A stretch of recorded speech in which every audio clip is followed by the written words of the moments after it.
The car business is rapidly changing, and modern car dealers are meeting the demand. I'm Michael Cirillo, and together we're going to explore what it takes to create a thriving dealership and life in the retail automotive industry. Join me each week for inspiring conversations with subject matter experts that are designed to help you grow. This is the Dealer Playbook.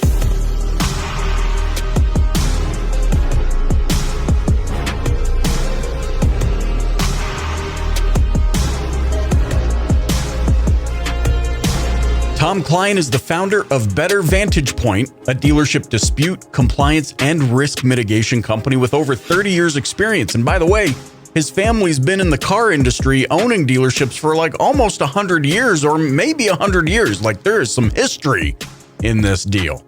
He's on a mission to help dealers mitigate risk by getting them out of trouble and staying out of trouble. Tom, thanks so much for joining me here on the Dealer Playbook podcast. Thanks for having me, Michael. I appreciate it. Now, I was just telling you, I've probably done more research for this episode than perhaps any of the other episodes I've conducted because, in fact, risk mitigation is not a topic I think we've ever discussed on the show. Now, there's probably been some sort of, rhetoric in and around minimizing risk or whatnot, but not specifically about this topic. And so I guess my first question is, I saw a recent LinkedIn post of yours where you answer the question specifically, what is risk mitigation? And I loved the visual. It was like a pole. Now we're taking the listener on a journey here, but it was a pole with all these bike locks on it. And the bike locks were just like on the ground around this pole. And of course, no bikes. They were not attached to any bikes. They were not protecting any bikes. And right. So in your experience in the last 30 years, my question to you is this: how many dealers are even thinking about minimizing their risks? And if you had to wager a guess, how much is that perhaps costing this industry annually?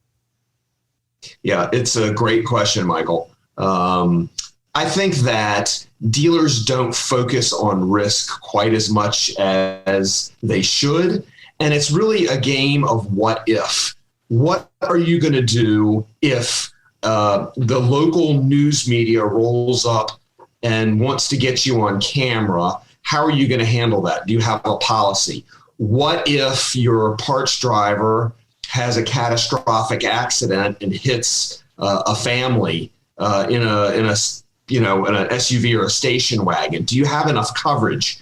And generally, I find that dealers are superior at focusing on sales and numbers and gross and absorption rate in the service department, but they kind of leave the insurance and the what ifs. They kind of just leave it out, or they rely on their insurance agent to provide enough cover.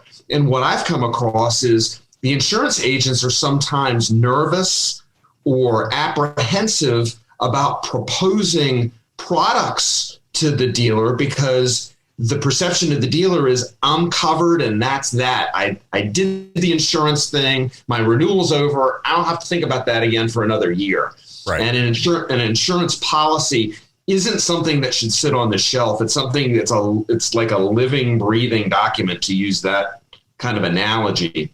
And it's something that the dealer should pull off the shelf and say, okay, well, what happens if the building burns down and there's a big pile of rubble? Do we have enough coverage to get rid of the pile of rubble, as an example? Right. Yeah. And that's very interesting to think about, because you're right. I think generally speaking, our minds around insurance, especially, is like, here you go. You go to Best Buy, they try and sell you the insurance because what if? And you go to but you've just outlined very real scenarios that are happening every single day. In fact, I remember one of your posts in which you had highlighted how the insurance policy, as a living and breathing thing, once you assessed a policy for a dealership, you had saved them something like $30,000 or something like that by simply making revisions and highlighting perhaps things they didn't need or didn't need as much of. Can you maybe walk us through that process? Because I think that's what piqued my question. I'm like, man, if he's saving one dealership $30,000 a year, or I think the exact number was 29,000 you had said. Right. And you multiply that by whatever, 12 to 15,000 franchise dealers. Let's forget, I mean, there's 40,000 independents in the United States alone. So let's call it 60,000 dealers. We're talking about, I'm no mathematician, but we're talking about a buttload. It's sort of a certified buttload. Yes. So what would you recommend dealers look at in order to perhaps assess where they can keep more money in their pockets? Sure. So in that particular instance, I was hired by a dealer group out of Washington, D.C., and they hired me about 2 weeks before their renewal. And they said, what can you do for us? And I said, well, typically I like to start 6 months in advance, but send me your policy and let me read it. And it was 362 pages. So I read the 362 pages. As a result of the 362 pages, I came up with 107 questions that I called the agent and went over the 107 questions. Out of the 107 questions, we had 26 items that were actionable. A lot of the items on on this particular dealer's policy were like legacy items, like nobody ever checked. They had, I don't know, like 70 or 80 D tags when in reality they only had 20. And insurance companies rate you on D tags. I mean, it's things that simple. But somebody's got to go in and say, hey, do you have 70 D tags, or is that left over from a previous number, or did a previous agent just stick that on a policy and you didn't even know about it? So I had 26 actionable items. That's what saved the 29,000. And then I went back and said, okay, here are a lot of different areas that you don't have enough coverage on, that we need to bump the coverages up. A lot of coverages had only $25,000. And in my mind, there were minimums. I used the debris removal example. That's a specific thing on a policy that if your building burns down, there's a specific pocket of money in each insurance policy for debris removal. Right. And typically on a basic policy, it's $25,000. So if your building burns, you can imagine that won't even get a bulldozer out to move the stuff, much less to get rid of it. So by going through with the dealers and saying, hey, are you comfortable with this? Another example is, do you ever buy truckloads of vehicles? Because there's a certain coverage that if you buy a whole truckload of vehicles and something happens to them, are you covered? I mean, so there are all kinds of things that happen in a dealership on a daily basis that are insurable that dealers don't think about. And so those are the areas I focus. And with the 29,000 savings, we ended up spending about 8,000 of that savings trying to build up some of those other coverages. Yeah, super interesting. It really highlights or I guess underscores the fact that as a business owner, you must think about all of these what ifs, because when one of those what ifs happens, it is very uncomfortable to learn at the 11th hour and 59th minute that you did not have what you needed. Now, I have a I guess, more specific question, because you're right. Something you had said earlier, in this industry, most of the conversation is about how to move more metal, chip shortage, I don't know, culture, employees, how do I hire, retain, all these sorts of things. As you were coming up in the dealership, I think it's fascinating because, you do have a similar story in how you started in the business to some others. But where it ends is none of them go, but this really perceived boring thing over here, I'm going to go specialize in that. They're usually like, I'm going to go run the thing. And then I, have a timeshare in Palm Desert and we play golf. What was it about? How did you tell me about how this happened? Because, you could have, I'm guessing, picked a path in the store that was the complete opposite end of risk mitigation. But what was it that led you down this path specifically while you were working at your dealership? Good question. So I'll start with I was working in the office, and it was, as you mentioned in the introduction, it was a family business, and my family's been in the car business since 1925. So it's literally in my DNA. So I was working in the office as a controller. My brother called me in and said, I just fired the collection manager for doing coke. You're the new collection manager. So thrown into the deep end. You're now the collection manager. And so as the business grew, I had as many as 7 collectors and an in-house attorney working for me. And there was a lot of buy here, pay here paper. There was a lot of bounce down payment check, the regular.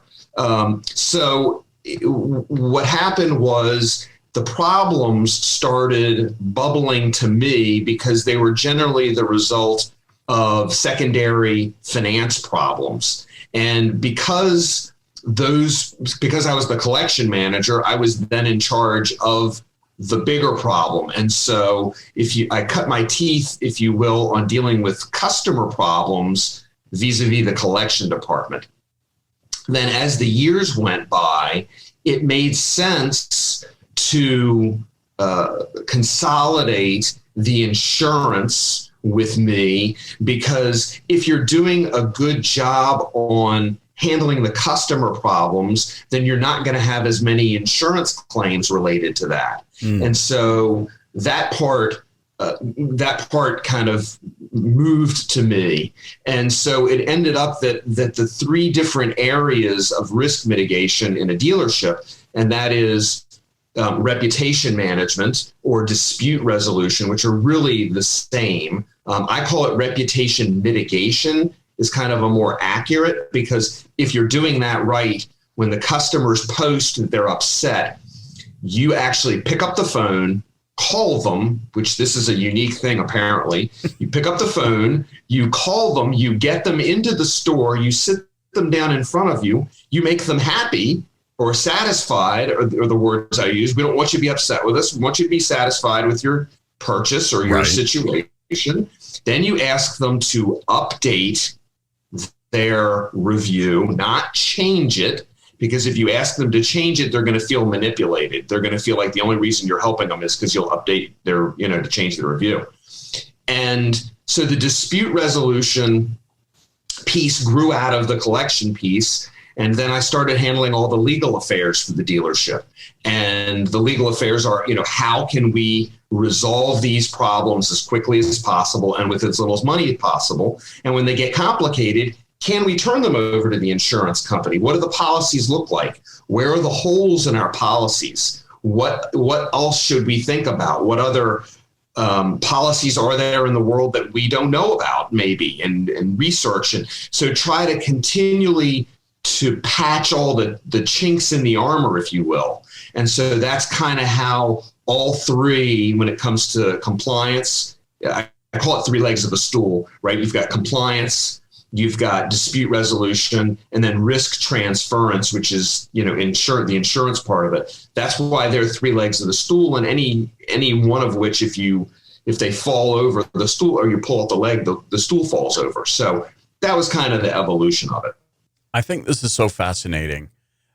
One of the things you've said, and by the way, I think you might be the only other individual in my adult life. Maybe I need to get better friends, but you're the only other person I've heard who said something that my father, being raised by an entrepreneur, he's the only other person that I've heard say this. And now, of course, it's part of my vocab. He said, it's not about how much money you make, it's about how much money you keep. And you are the only other person. In fact, I was just having a conversation with my team about this, because to your earlier point, we're so focused on new sales, that we forget. Everybody's chasing this. Oh, did you hear about Uber's 1.7 billion, whatever? And did you hear about Clubhouse is now worth $4 billion. And we're like, new. I had spent earlier in my career, as I was building our company, I spent years chasing this ideal of, there's all these other companies that compete with me that are bigger than me and doing, and it was shocking to me when they would go to sell how little they actually received, predicated on the fact that they had zero money in the coffers. They were barely breaking even and perhaps even wasting money. And I couldn't help but think how much of that was the direct impact of just mismanagement of what ifs. So, for example, one that we talk a lot about in the industry, in my opinion, maybe this is a stretch, but it's where my brain goes, and I'd love your take on this, is the impact of culture and employee happiness. Because I think when I look at a P&L, I see a line item for salary. What I don't see is inefficiency within salary. How happy is that employee? Have they given me grievances that I have not done anything about? Is morale low? Does it now take them 3 times longer to complete tasks? All I see is the line item for salary, but it doesn't actually give me an indication on what the actual expenditure is, how much money I'm bleeding.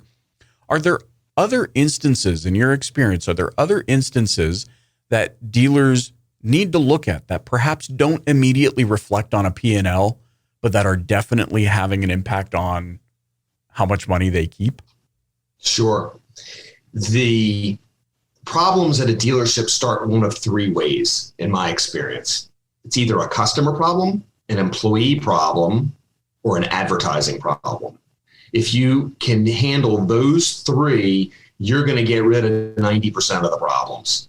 So to address the employees. So employees will create problems. So absolutely, culture has a lot to do with how the company runs and the importance of keeping those employees happy. So at a minimum, Michael, they don't go to the EEOC and complain, and they don't post on Glassdoor. I ask dealers all the time, do you ever look at Glassdoor? And a lot of dealers don't know what Glassdoor is. And for the listeners, Glassdoor is a site where employees can go and complain about their employer, either during their employment or after their employment. So there's no requisite like they have to quit to post a review of the company. Right. And I know a lot of people who will read Glassdoor before they'll think about even interviewing with the company because they want to see what the culture is like. So I definitely think that handling your employees and treating them well, first of all, will go a long way to resolve problems. And a lot of the problems that employees have, candidly, are communication issues. They don't know where to go with a problem.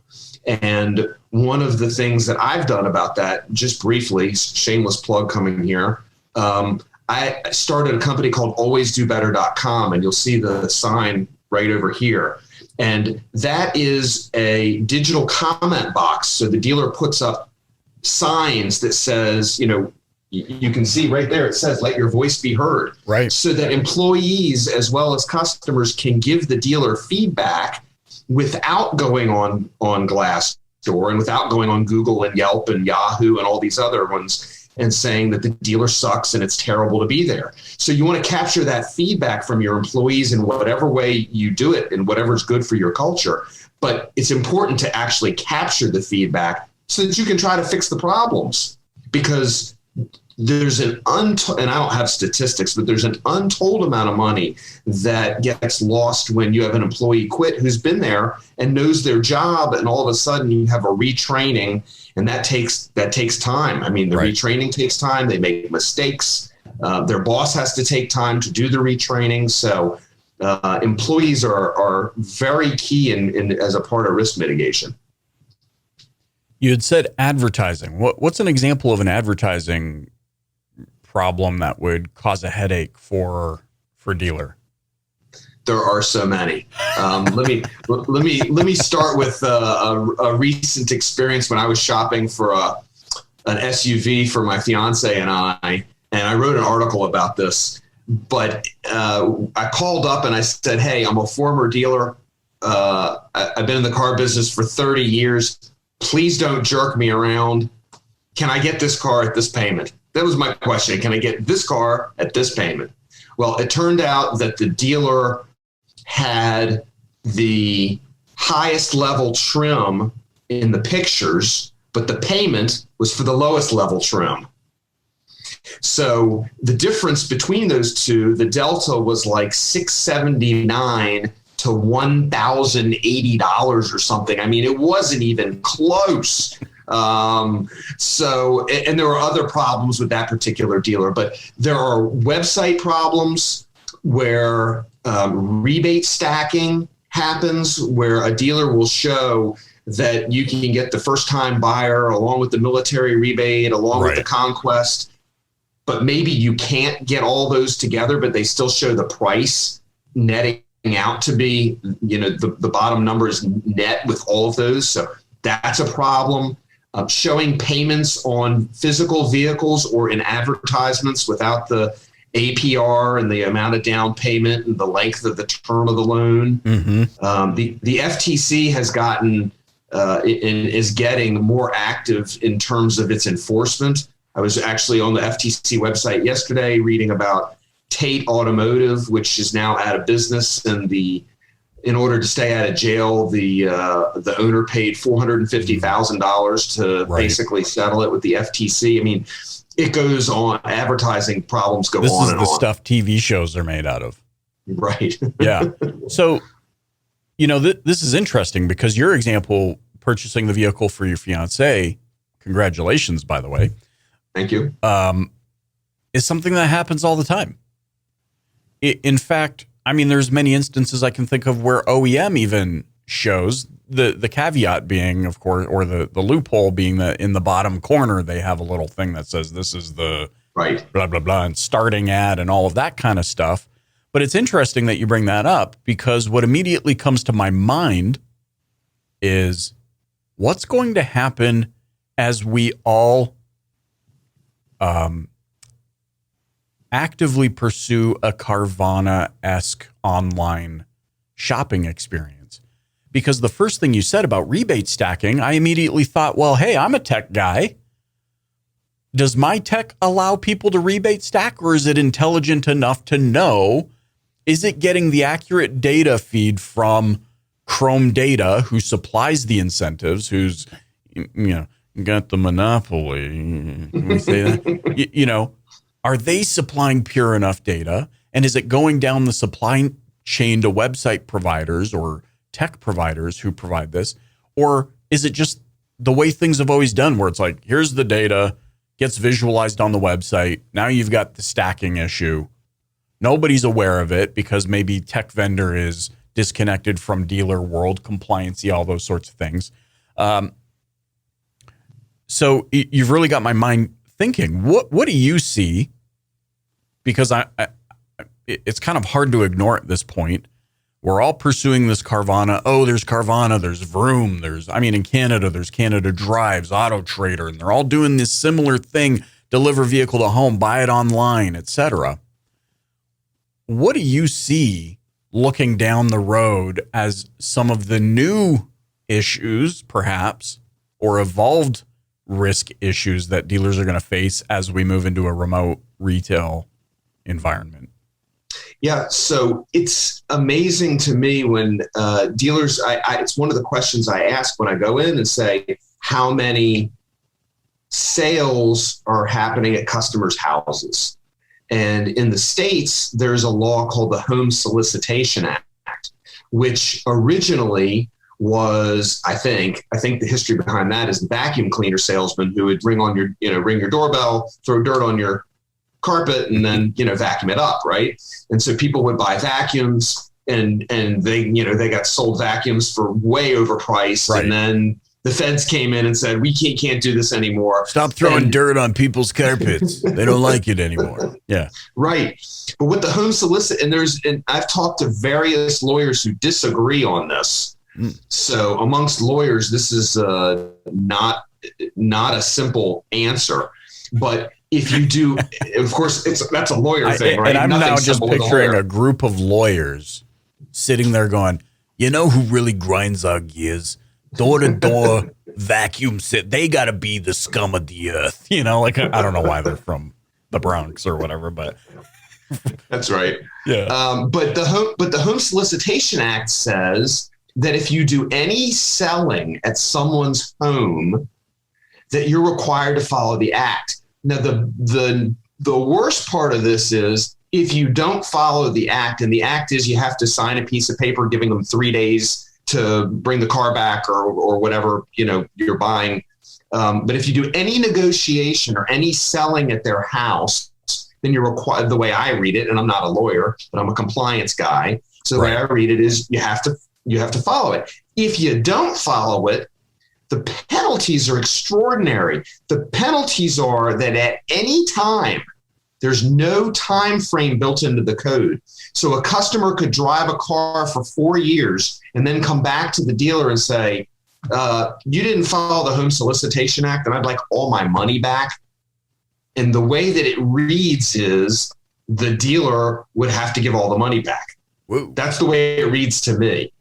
So if you're doing any selling at a customer's house, and I don't know what Carvana or Vroom are doing about this, but if they're not following the Home Solicitation Act and they're listening, they can hire me and I'm going to tell them they should follow the Home Solicitation Act, because what's the big deal? I mean, the big deal is that you have a 3-day right of rescission. Well, a lot of these companies are giving people 7 days to back out anyway, right? CarMax, right? Have I don't remember what their most recent test drive. I think you test drive for either 24 hours or 7 days. I don't remember, but this is just not a big deal, and they shy away from it because it's where compliance meets sales, and some dealers get a little upset when those two things, collide. Mm-hmm. But the way that things are moving, for example, that's something from a compliance perspective that's going to have to be dealt with. Amazing. This is, I'm not going to lie, I didn't know how I was going to feel coming into such a deep, I don't know what you want to call this, academic conversation. I don't know if I'm just undermining my own intelligence or not, but this was fascinating, and I'm so glad we had this conversation. I would urge those listening that you got to think about this stuff, and you need to do something about it. More importantly, how can those listening, Tom, how can they get in touch with you to learn more? Sure. My best way is my cell number, 757-434-7656. Or if you can't remember that, go to my website, which is bettervantagepoint.com. Amazing. Love to have you back on, because Lord knows we're going to need it in this rapidly evolving digital sales scape, and we're going to need your best advice when the proverbial crap hits the fan, so to speak, and dealers are scrambling. But they should call me before the crap hits the fan. There you go. That right there. Let's underscore that. Before crap hits the fan, not after. Yeah. Maybe our egos are inflated because we've weathered the pandemic somewhat well. But this is the kind of stuff you don't want to wait on, and you certainly don't want to be behind the 8 ball. Tom, thanks so much for joining me on the Dealer Playbook podcast. Thanks, Michael. I appreciate it.